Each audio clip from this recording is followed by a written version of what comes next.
Hello, beauty. If you have trouble prioritizing your health, this episode is for you. Before we get into the episode, I just wanted to read to you a review on Apple Podcasts.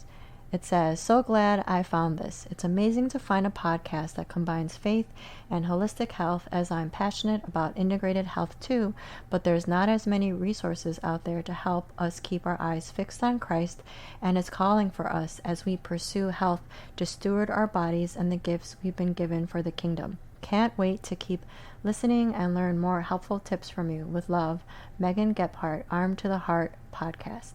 Thank you so much for your review, Megan. If you leave me a review, I just might read it on the podcast. So I hope that you will go to iTunes or Apple Podcasts to leave a review. Just scroll down to the purple writing that says write a review. Unfortunately, if you don't have an iPhone, you'll need to download the app from your desktop or your laptop, and then you can write a review. With all that being said, let's get into the show.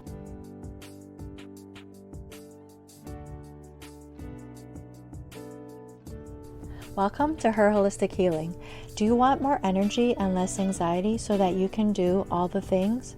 Are you searching for meal ideas, essential oils, and other holistic treatments? Do you wish you could know which direction to take with your health so that you could finally feel better? Hey, I'm Alexandra. I love Jesus. I'm a wife, mom of 3, and registered nurse with years of experience in clinical research. I also wanted more energy so that I could have more fun and keep up with my growing child. I too was confused about all the different diet and treatment options. I too wanted to wake up every day and feel good, but I felt anxious because I couldn't solve the mystery of my health. Until God showed me that He is the source of true healing. In this podcast, you will learn holistic treatments and Bible truths that will lead you to the peace, joy, and freedom that you have been hoping for. So what do you say we take a break from the mind-numbing humdrum busyness? Let's rest and let God be our healer and helper.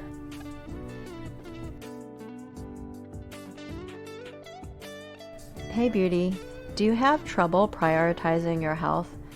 Do you feel like maybe your good habits have gone out the window, or perhaps you think to yourself, well, when you think about why you're not prioritizing your health, do you maybe tell yourself, I can't prioritize my health. I've just never done that before, and my parents have never done that, so they didn't really teach me how.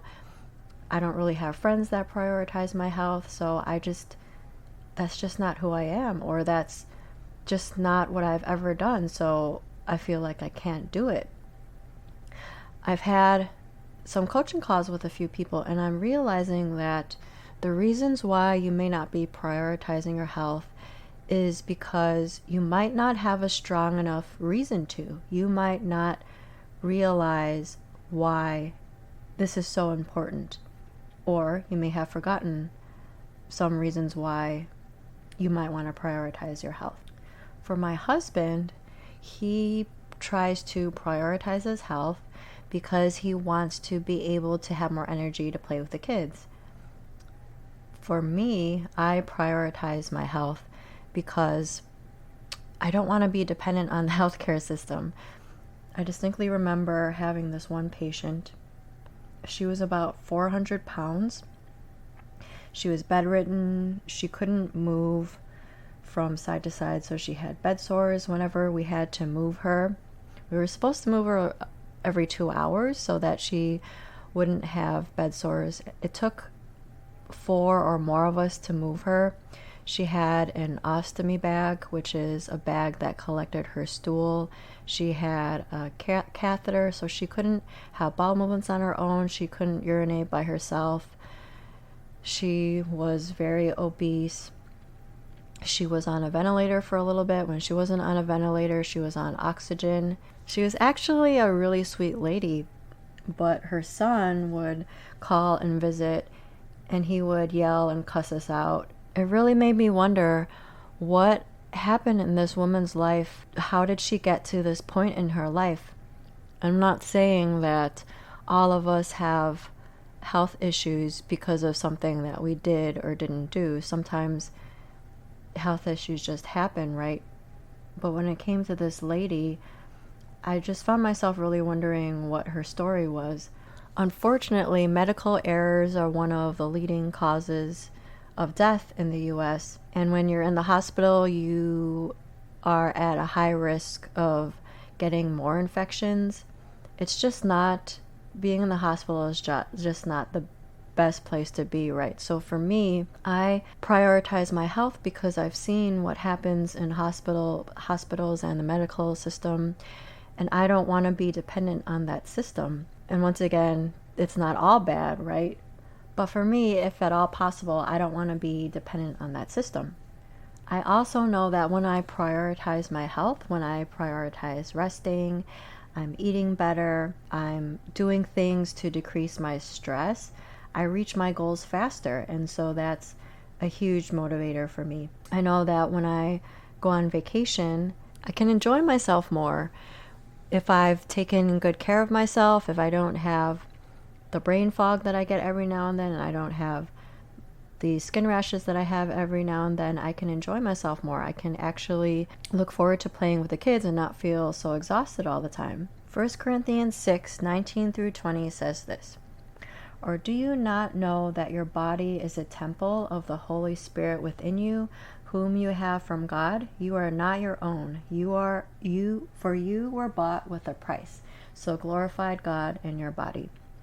This passage is actually talking about sexual immorality and how our bodies should be used to glorify God, but it can be applied to our health too, right? I see my body as a gift from God. I can breathe on my own. I can walk. I can do all these amazing things with my body. This past week, I went on a jog and I went to the gym, which I haven't done in a really long time. I had access to this free gym. And after working out, I just felt like $1,000,000. It just felt so good. So I really don't think that God gave us our bodies to just sit on the couch and watch TV or scroll through our phones 24/7, right? So maybe that can be your why. So if you don't have a strong enough reason why you would want to prioritize your health, maybe you could take one of these reasons why.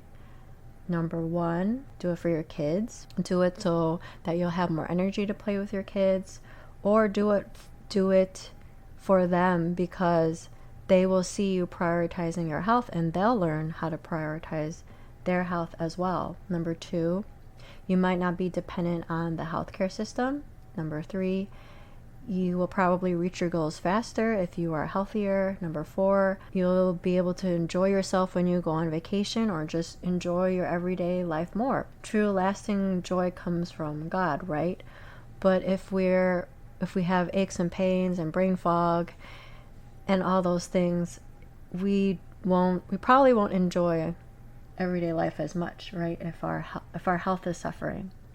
Number 5, we want to be good stewards of this wonderful body that God has created. When I was in high school, I was on track, and that's when I started to work out consistently until I had kids. When I had kids, I just felt like I didn't have a lot of time to work out. I didn't have a gym membership anymore. And it wasn't until, I want to say half a year ago, where I started to work out more consistently. My plan was to work out in the morning after I had my devotion, my time with God. It was my plan to work out.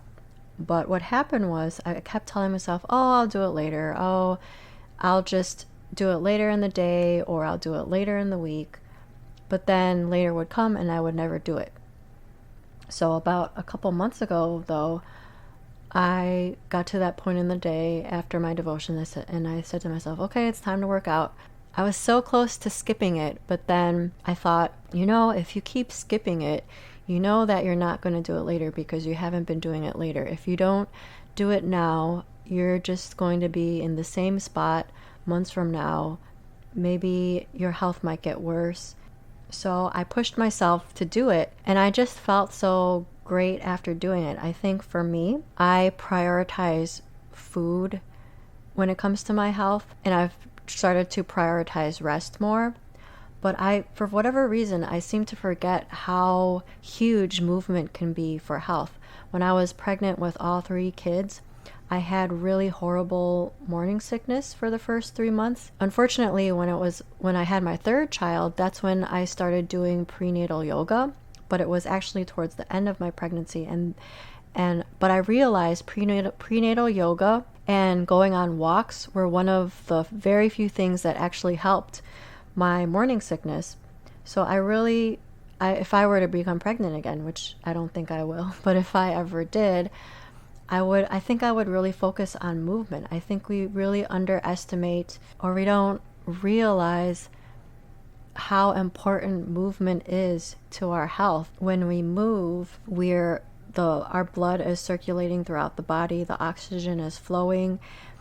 If we're lacking this movement throughout the body, we're not getting enough oxygen to our cells, so our body is not getting all the nutrients it needs, and it's not able to detox everything that it needs. And I just want to say that I don't do yoga for the spiritual aspect. I do it for the physical aspect. I kind of went off on a tangent, but basically, so a few months ago, I stopped the crap. I stopped making excuses, and I told myself, if you don't move your body, if you don't make this a priority, where are you going to be a few months from now or a few years from now? I just realized how important this was for my body, and I started to prioritize it, and it feels wonderful. And I'm not perfect at it. I don't do it super consistently, but every little bit that you do for your health helps. So even if you work out a little bit, or every now and then, or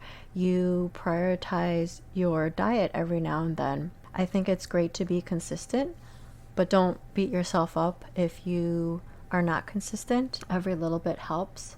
So this is what I want you to do. It's almost New Year's Day. I want you to write in your journal. If you don't have a journal, just get out a piece of paper. It doesn't have to be anything formal or fancy. I want you to find your why. Why should you, or why do you want to prioritize your health? You could use one of the reasons that I gave you. But if it doesn't speak to you, if it doesn't push you in the right direction, I want you to dig deeper. I want you to dig so deep and get to your reason why you want to prioritize your health.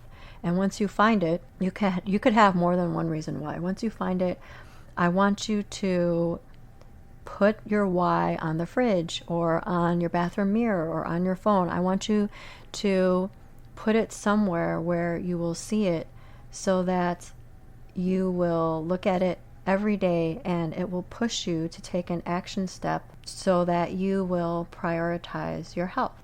And if you are telling yourself that it's too hard, I can't do it, I've never done this before, I've always failed, I want to read to you Philippians 4:13. I can do all things through him who strengthens me.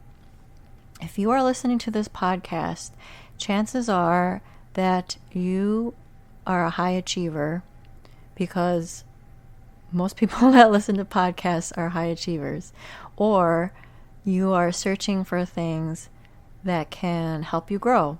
Even if that's not true for you, it doesn't matter, because you probably have done super hard things in your life, but you probably haven't given yourself credit for them.